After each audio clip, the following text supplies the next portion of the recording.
Welcome back students. Today we are going to discuss the Coulomb's law in the vector form.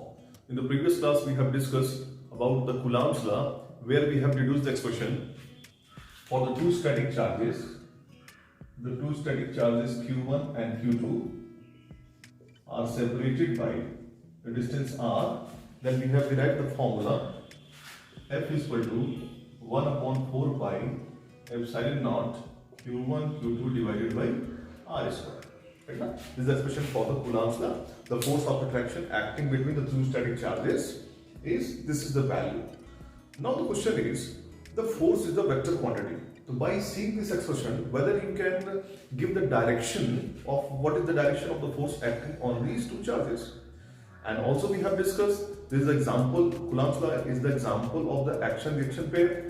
So also whatever the magnitude of the force acting on the Q2 because of the Q1, the same amount of the force is also acting on the Q1 because of the Q2. So if we are considering both the charges are the positive charge, both are the positive charge. So if you draw the direction of the force, so force acting on the Q2 charge because of this Q1 in this direction, right? Because of the repulsive force is there. And force acting on the Q1 because of the Q2 in this direction, and this is the magnitude of both the forces. So by seeing this expression, you cannot give the direction whether you are talking about this force or this force. Although the magnitudes are equal and the magnitude is equal to this expression, but there is no information regarding what is the direction of the force or out of these two forces, which force you are talking about, whether you are talking about this force or this force. To minimize this one, we need the Coulomb's law in the vector form. So let us discuss the Coulomb's law in the vector form. Coulomb's law in vector form. Vector form. Okay, let us discuss. So already we know we have the two forces and the magnitudes are equal. So this force can be given the name force acting on the second charge due to the first charge. Right? So this is the force acting on the second charge due to the first charge. So I am giving the name F21. And this is the force acting on the first charge due to the second charge. Right? Force acting on the first charge due to the second charge. Now, if you want to represent a vector, we need two things. One is the magnitude, second is the direction. So for this force F21, if we want to consider the in the vector form, we need two magnitude. So how we get the magnitude from this expression? F is equal to 1 upon 4 pi epsilon naught Q1 Q2 divided by R square. Simple. This is the magnitude which is given by this one. Now to express the direction, we have to take a reference. So if you see this one, force acting on the second charge into the first charge, that means here the reference is the first charge. The reference is the first charge. First charge is applying the force on the second one. So this means this is the reference one. The reference point is this one. If this is your reference point, so we need in this direction the vector quantity. So I am giving the name from first charge to second charge. This is the vector quantity R12 vector.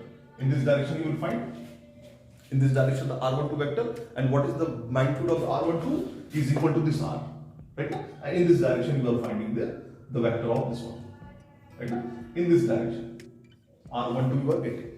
Don't confuse, I am giving only this one. The whole length R is the magnitude of this R12 vector. So 12 stand for from the first charge towards the second charge, right? That means this is your reference. This is your reference. So we can express the magnitude Q1 Q2 upon R12, and this is a vector. So I am representing the mod of the R12 vector. Simple. The R12 square, that means the modulus of the magnitude of the vector R12. Right? So this is the magnitude. This is the magnitude of the force acting on the second one due to the first one. Right? But still this is the magnitude. There is no information regarding direction. So if you multiply the magnitude with the unit vector, then you will get the direction also. So I am representing the unit vector R12. Right? So this thing is the magnitude of this vector, and this is the unit vector. So anything multiplied by the unit vector, you will get the full vector, because the unit vector is the definition is the unit vector is that vector whose magnitude is 1. So if you multiply this unit vector by this magnitude, you will get what? You will get the full vector. So this is your 1 upon 4 pi epsilon q1 q2 upon r12 vector modulus whole square and r12 the unit vector. So this is your vector quantity, right? F21. This is the force acting on the second charge due to the first charge. So I am considering this is your reference, and from this direction you have to take the positions, right? R12 vector. Now you heard the basic property of the vector. Any vector, any unit vector can be expressed by the vector divided by its modulus. Simple. With the mod, if you divide, you will get the unit vector. Simple. If the whole vector, if you divide with the modulus, only the unit value you will get. So this the unit vector can be expressed by this one. So I am changing this unit vector in terms of the vector. So F21 is equals to 1 upon 4 pi epsilon naught q1 q2 divided by r12 modulus whole square, and r12 unit vector can be expressed the vector divided by the modulus. So here the vector r12 divided by the modulus, the r12 vector modulus. And simple from this expression, already studied the class 11, the vector chapter. The unit vector can be expressed by the vector divided by the modulus, the magnitude of that vector. Or further you just simplify, you will get F21 is equals to 1 upon 4 pi epsilon naught q1 q2 divided by, see this is square and here the one term also, that becomes 3. So r12 vector to the power 3 and multiply the vector r12. So you see this is the form of the vector form of the Coulomb's law, and when you will write this expression, it is clearly mentioning you are talking about this force. This force. You are not talking about this force. Right? So simple, because to discriminate these two forces, we need the Coulomb's law in the vector form. Because force is the vector quantity, we need to express these two forces differently. We need to represent the Coulomb's law in the vector form. That means if you are writing 1 upon 4 pi epsilon naught q1 q2 by r square, that only gives the magnitude. There is no information regarding whether you are talking about this force or this force. Now, if this is the force acting on the second charge due to the first charge, similarly you can write the force acting on the first charge due to the second charge. Simply you can write the value of the F12 vector is equals to 1 upon 4 pi epsilon naught q1 q2 divided by, this time the reference from this side.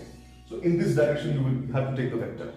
So this time the r21 vector 4 to the power 3 and multiply by the r21 vector. Similarly, just compare here. Right? Just compare force acting on the second charge with the first charge 1 upon 4 pi q1 q2 divided by r12. Right? Reference from first towards second. And here when you are taking r12 force acting on the first charge due to the second charge, then this here the r21. This time the reference is the second charge. So you have to take the vector from second vector to first vector. So this is your Coulomb's law in the vector form. The one you are asked in the board examination, please write. You have to write when you ask them to write the Coulomb's law in vector form. Only you have to write the expression. Right? So you have to write both the expression for the F12 and F12, and it is obvious the vector F12 is equal to minus times of the F21. Right? Both are the opposite vector. That is why it is called the axial reaction pair. Right? When I discussed the similarities and the dissimilarities, where I mentioned the Coulomb's law is the example of the action reaction pair. The same amount of the action applied by the one charge and the same amount of the reaction applied by the second charge. So this is clearly indicated is the action reaction pair. So this is the Coulomb's law in the vector form. Next topic, let's discuss what is the superposition principle for a Coulomb's law. Right? Superposition principle. So next we have the superposition principle. So superposition principle, suppose we have the set of the charges. We have the set of the charges in any system. That means, suppose we have static charges Q1, some other charges Q2, Similarly, the third charge is Q3, and any random charge is Qn. Right? A set of charges are there, right? Q1, Q2, Q3, Qn, like that. And if you are interested, what is the effect of this whole charge system on a certain charge? What is happening? What is the effect of the force acting on an individual charge because of the other charges? So it is simple. You have to take one reference. You have to take a reference to measure the parameters, the position vector for each vector for a certain vector. So suppose we are interested what is the overall behavior of the system on a first charge. So what you will see? So first of all, we have to define the position vector for all the vectors. So first of all, what is the amount of the force acting on the first charge due to the second charge? For that purpose, we need what? We need the separation here. Force acting, and how we will give the direction? Simple, you will see in this axial line, you will get the direction of the force, and considering all the charges are positive and considering only. So in this direction, the force will act right now, and this is what? This is the force acting on the first charge due to the second charge. This is the direction of the vector, right? Similarly, because of the Q3, in this direction, force acting on the first charge due to the third charge, right? Similarly, the set of the charges, and we are considering the Qn, any random charge is Qn. So Qn also here. So in this direction, you are getting the force acting on the first charge due to the nth charge, n charge. This was the nth charge, simple. So what is the superposition principle? The superposition simply says that what is the effect on a certain charge because of the system is equal to the vector sum of the individual effects. I am repeating again. The effect of the system on a certain charge is equal to the vector sum of the individual effect on that charge. Right now? Or you can simply write mathematically. The F1, I am representing what is the overall system behavior on a first charge, on a Q1, right now, on a Q1, what is the overall behavior of the system? I am representing the net force acting on the Q1 charge because of the whole system is F1, right now. So this value is equals to the force acting on the first charge due to the second charge, right, plus force acting on the first charge due to the third charge, right.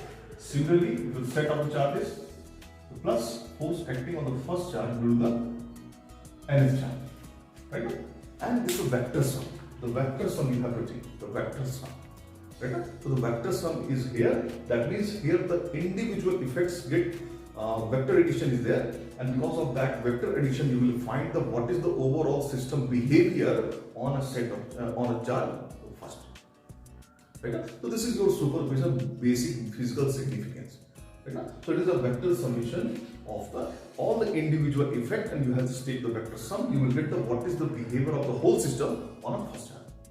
Right? Similarly, you can find for the second charge over what is the overall behavior of the individual charges on the second charge. So you will have to find force acting on the second charge due to the first charge, due to the third charge, due to the nth charge, like that. So this is a basic simple principle. That means if on a single charge, if the set of the forces acting because of the various charges, you have to take the net, to find the net force, you have to take the vector sum. This is the basic physical significance of the superposition principle. This is a superposition principle, is nothing that simple. There is a vector sum of the individual effects acting on a source charge. Because whatever the considerable charge is there, you have to take this back. So this is your Coulomb's line vector form and the superposition principle. So on the basis of these topics, we will discuss some numerical in the next class. Thank you.